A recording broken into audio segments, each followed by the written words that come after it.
So ఆ విధంగా ఇవాళ రక్ష అంటే సాధారణంగా ఏంటంటే అక్క చెల్లెలు తమ్ముళ్ళు అన్నయ్యకి కడతారు, కానీ అందరూ కూడా పరస్పరం కట్టుకోవచ్చు. అందరూ పరస్పరం రక్ష ఉండాలి. మన వరలక్ష్మి వ్రతానికి రక్ష కట్టుకున్నారు కదా, అంటే నిర్విఘ్నంగా కావాలని. ఆ విధంగా మనందరం కూడా రక్షాబంధన్ రక్షలు కట్టుకోవచ్చు. ఆ విధంగా మీ అందరికీ ముందుగా రక్షాబంధన్ మా శుభాకాంక్షలు. చాలా సంతోషం పెద్దలు రామకృష్ణారెడ్డి గారు ఈ కార్యక్రమానికి నేను పిలవటం, అలాగే సత్యనారాయణ గారు కంటిన్యూస్గా ఎలా అయినా ఈ కార్యక్రమాన్ని రావాలని అడగటం. ఆ విధంగా అపస్మా కార్యక్రమం ఏదున్నా కూడా రావాలి అనిపించేటట్టు ఉంటుంది. ఎందుకంటే ఆ సంస్థ ఏర్పడిన దగ్గర నుంచి ఇప్పటి వరకు ఏ ప్రమాణాలు అయితే పాటిస్తున్నారో వాటి కారణంగా అందరిలో ఉండే సఖ్యత, ఒక అనుబంధం, అందరూ కలిసి డెడికేటెడ్గా పనిచేయటం, అలాగే ఎవరిలో కూడా హెచ్చు తక్కువ లేకుండా అందరూ కూడా ఆ విధంగా ముందుకెళ్ళటం. కనుక వాళ్ళ డెడికేషన్, వాళ్ళ డిటర్మినేషన్, దాని కారణంగా అపస్మా అనేక రకాల విజయాలు సాధించింది. ఆ విధంగా అపస్మా సంబంధించిన మొత్తం కార్యవర్గ సభ్యులందరికీ కూడా ముందుగా అభినందనలు తెలియజేసుకుంటాను.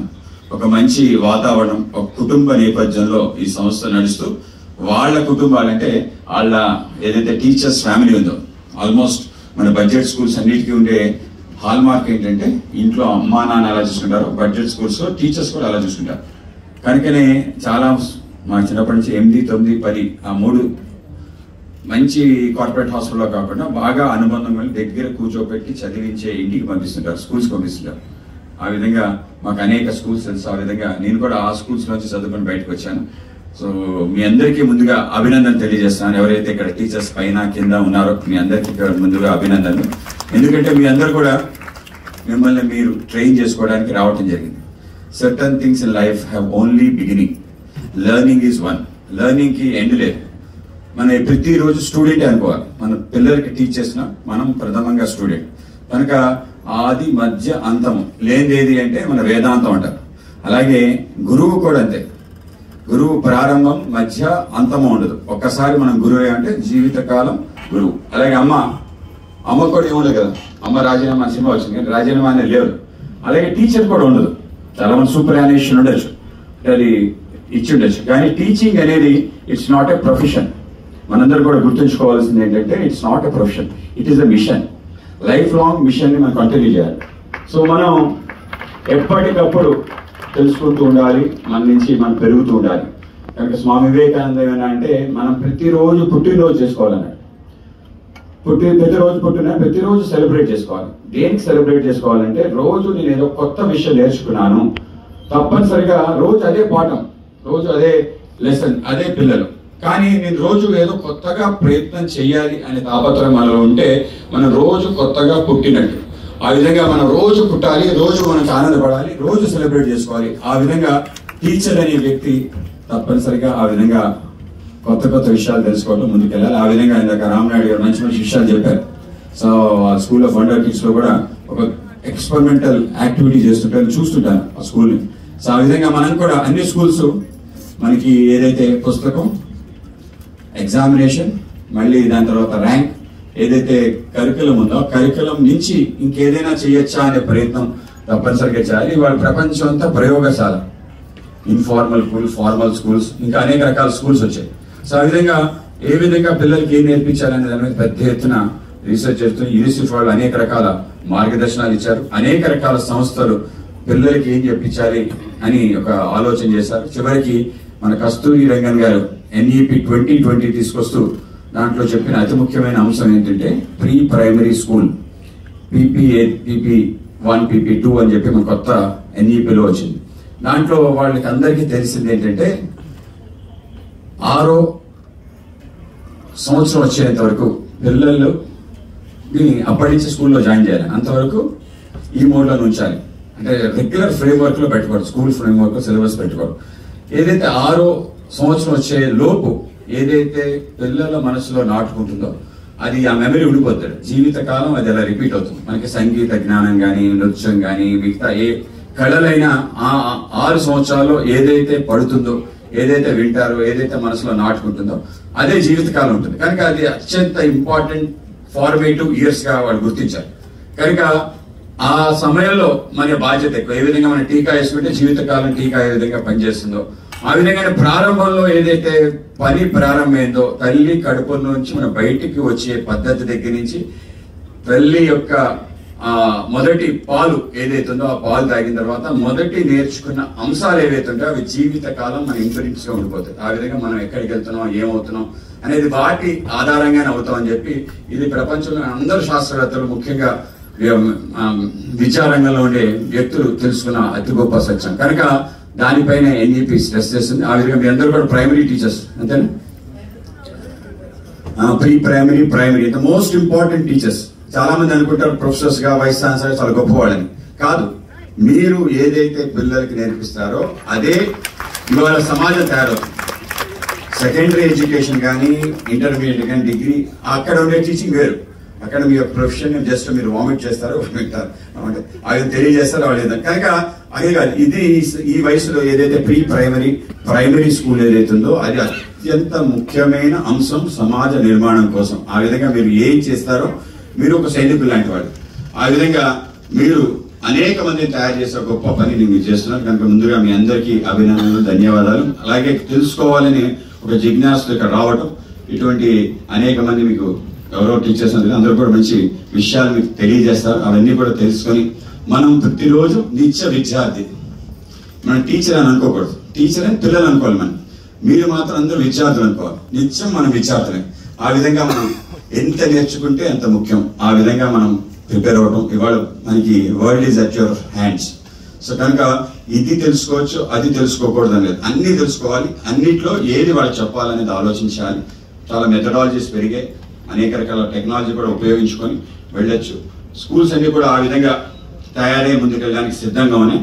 ఆ విధంగా వీటితో పాటు అపస్మా వాళ్ళు చెప్పిన అనేక ఇష్యూస్, మనకి సంబంధించి టీచర్స్ సంబంధించిన అంశాలు క్లాసిఫై చేసి దాన్ని స్టాండర్డైజ్ చేసి కొన్ని ప్రారంభించే ప్రయత్నం కేంద్రం, రాష్ట్రం చేస్తున్నాయి. దాంట్లో భాగంగా మనకి అందరి టీచర్ ప్రొఫెషనల్ వాళ్ళకి కావాల్సిన ఏవైతే ఇష్యూస్ ఉన్నాయి, ఈఎస్ఐ కానీ, పిఎఫ్ కానీ, గ్రాట్యుటీ, ఇవన్నీ ఏవైతే ఉన్నాయో వాటిలో తప్పనిసరిగా రావాలని నా అభిప్రాయం. బడ్జెట్ స్కూల్స్ కూడా అవి ఇవ్వగలిగే స్థితికి వాళ్ళు ఎరగాలని, ఆ విధంగా వ్యవస్థ నిర్మాణం కావాలని చెప్పి మనకి దేశంలో డీసెంట్రలైజ్డ్, అంటే మహాత్మా గాంధీ కోరుకుంది ఏంటంటే decentralised economy, decentralised teaching methodology, decentralised health systems ఈ దేశంలో ఉండాలని బాగా దానిపై రీసెర్చ్ చేసి ఆయన శిష్యుడు కుమారప్ప అని చెప్పి వీళ్ళిద్దరు కూడా చిన్న చిన్న గురుకులాలు ఏవైతే ఉన్నాయో బ్రిటిషర్స్ దాన్ని నడిపేశారు. సో తిరిగి ప్రారంభించాలని పెద్ద ఉద్యమం చేశారు. దాంట్లోనే ట్యూటోరియల్ కాలేజెస్ అనే సిస్టమ్ అన్ని చోట్ల, మహారాష్ట్రలో అయితే ప్రతి చోట, ప్రతి ఊర్లో కూడా చిన్న ఒక టీచర్ ఉంటారు, సింగిల్ టీచర్ స్కూల్స్ వాళ్ళు కూర్చొని నేర్పించే విధంగా ఆ వ్యవస్థే దేశాన్ని నడిపిస్తుంది.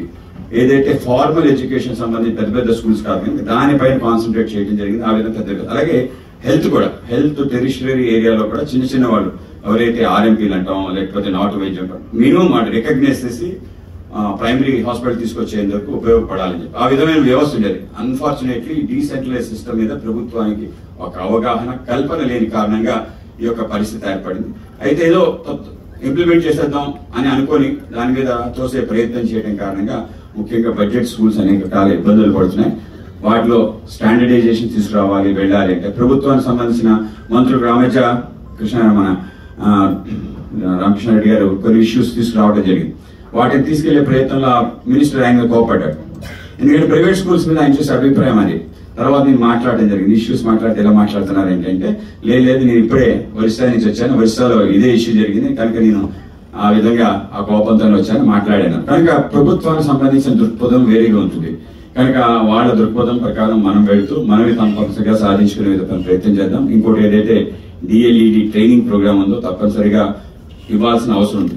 ఇవాళ హెల్త్ లో కూడా అదొక ప్రయత్నం జరుగుతుంది, అలాగే ఎడ్యుకేషన్ లో కూడా అది ప్రయత్నం జరుగుతుంది. 2017లో మొదటిసారి డిఎల్ఈడికి అవకాశం ఇచ్చి అందరికీ సర్టిఫికెట్ ఇచ్చి అనేక మంది వాళ్ళ యొక్క, అంటే నా దృష్టిలో టీచింగ్ అనేది డిగ్రీస్ తో సంబంధం లేదు, ఇది మన ప్యాషన్ తో సంబంధం. ఎవరైతే నలుగురు టీచ్ చేయాలని ఎవరికైనా ఆలోచన ఉంటే వాళ్ళే బెస్ట్ టీచర్. సో మనకి మోక్షగుండం విశ్వేశ్వరయ్య గారు కూడా చెప్పారు, ఆయనకి పెద్ద పెద్ద డ్యామ్స్ అవి నిర్మాణం చేసి మంచి ఆలోచనలు కలిగితే ఆయన అడిగారు, మీ టీచర్ ఎవరు, మీ గురువు గారు ఎవరని. ఆయన 90 years అప్పుడు, 100 years అప్పుడు ఆయన సెంటనరీ సెలబ్రేషన్ చేసుకున్న ఏకైక వ్యక్తి. ఆయన సెంటనరీ సెలబ్రేషన్ చెప్పాడు, నాకు బెస్ట్ టీచర్ నాకు తెలిసి నాకు ఇప్పుడు దొరికిన మా ఊళ్ళో ఒక పొలాన్ని పండించే మా రైతు నాకు నేర్పించాడు ఇరిగేషన్ ఎలా చేయాలని చెప్పి. నాకు ఎన్నో విషయాలు నేర్పించాడు. అంటే కొండ మీదకి నీరు తీసుకెళ్లే పద్ధతి నేర్పించాడు. మీరు చూస్తుంటారు కదా అరకు పాడేరులో కొండ మీదకి నీరు వెళ్తుంది. ఎలా వెళ్తుంది? వితౌట్ ఎనీ పంపు మోటార్ లేకుండా నాకు నేర్పించాడు. ఆ టెక్నాలజీ నేర్పించాడు. ఎలాగా నీరు ఎలాగా దాని యొక్క ప్రవాహం బట్టి ఏం చేయాలి అనే విషయం నాకు నేర్పించాడు. ఇలా అనేక రకాల విషయాలు నాకు నా రైతు నేర్పించాడు అని చెప్పి వారితో కూర్చునేవాడి రోజు. ఆ విధంగా బెస్ట్ టీచర్స్ ఎవరు అంటే ఆ విధంగా మనతో మమేకమై అనేక మంది ఉన్న ఏమి చదువుకున్న వాళ్ళు కూడా మనకి బెస్ట్ టీచర్స్ అవుతారు. ఆ విధంగా మనకి ఎక్కడి నుంచి మనం అంశాన్ని తెలుసుకోవాలి అనే అంశం మనకుంటే అందరూ కూడా టీచర్సే. ప్రకృతి ఈజ్ ద బెస్ట్ టీచర్, అంతే కదా. సో ఎన్విరాన్మెంట్ మించిన టీచర్ ఎవరు లేరు.